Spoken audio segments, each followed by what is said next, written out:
Welcome, welcome, welcome. Part of our continuing series where we talk to people on the left, people on the right, professors around America, East Coast schools, West Coast schools, liberal universities, conservative universities, Ivy League universities, and state colleges to talk to the experts of political polarization, people who have written on the topic or done original research on the topic.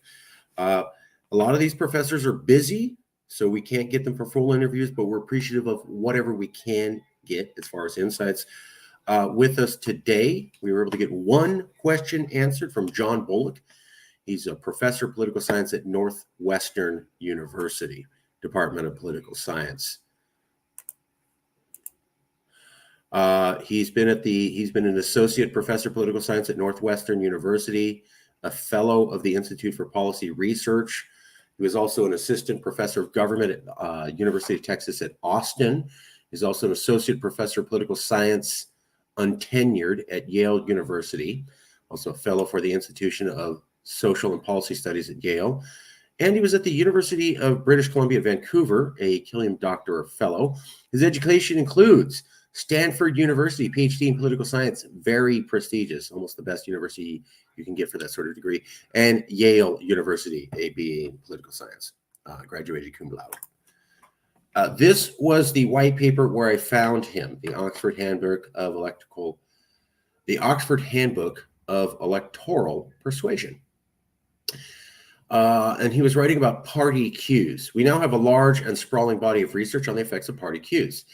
It is not very consistent or cumulative. Findings vary widely from one article to next, and they somewhat contradict each other. This article sifts the evidence for 5 potential moderators of party cue effects that have received much attention: political sophistication, need for cognition, issue salience, the amount of information in the information environment, and the distinctiveness of party reputations. It also considers the evidence on 3 large questions: whether party cues dominate policy information in people's judgments, whether they are shortcuts, and how they affect our inferences about policies. The article closes by suggesting that limitations of research in this area are due partly to weak links between theory and empirical efforts, and partly to problems of measurement error and statistical power. The conclusions found here in the discussion: our body of research on party cues now permits a few generalizations. On average, party cues do affect people's views of policies and candidates, and the less distinct the parties, the less influential the party cues will be. But even when the parties are distinct, the effects of party cues do not come close to dominating those of policy information. Nor do party cues reduce attention to policy information, at least if one has that information in hand. There is more that we do not yet know. We do not know, for example, whether political sophistication tends to reduce or increase the effects of party cues. We're also at a loss when we try to characterize the roles of a need for cognition or issue salience as moderators, or when we try to speak to the question of whether party cues limit the search for other kinds of information, a question central to the claim that cues are cognitive shortcuts. So, on average, party cues do affect people's views of policies and candidates. The less distinct the parties, the less influential the party cues will be. But even when the parties are not distinct, the effects of party cues do not come close to dominating those of policy information. So policy information can influence your decisions.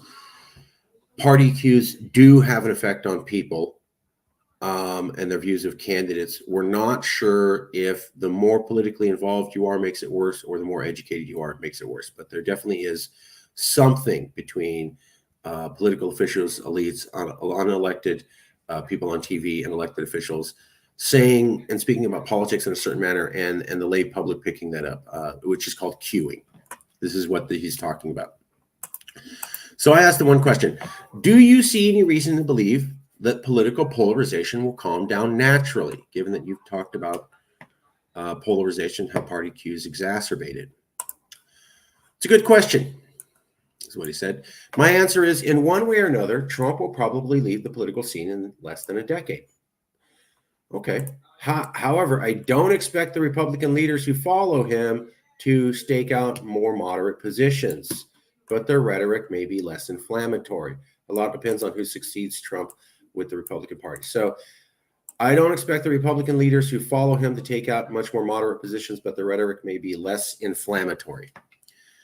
We've heard that from other people, that they said Trump is not the biggest problem out there. Ron DeSantis is. I call this the Ron DeSantis theory. And basically it goes like this. Yeah, Trump's bad. And yeah, he was horrible. But Ron DeSantis is scarier than Trump because Trump didn't actually understand government. Trump didn't know how to get policies enacted. Ron DeSantis does understand government and could get Trump's policies enacted. And while he doesn't say as horrible, inflammatory, racist things as Trump publicly, he still believes in all the same things. And he totally was about starting a culture war. In fact, some people have said Ron DeSantis was more interested in fighting a culture war against the libs and the woke left than Donald Trump was. And he was more effective in fighting it with policies. So some people say it'll be worse without Trump. You may have somebody who talks in a more moderate fashion, but they still believe all the same things as Trump. They still want all the same policies. They don't stake out more moderate positions. And now they have the ability to enact those things in government. So that is the thinking on that. It's a good question. My answer is one way or another. Trump will probably leave the political scene. That sounds nice. But I don't expect the Republican leaders who follow him to stake out more moderate positions, but the rhetoric may be less inflammatory. So I call that the Ron DeSantis theory. Will things get better in the future? Maybe, but I could also see Trumpism and the MAGA ideology staying and becoming concretized and a permanent part of the Republican Party, and other politicians enact that and are more dangerous because they know how to get those things done in government, which Trump did not know, although they are less verbally volatile than Donald Trump. So we'll leave it there. We'll see you soon.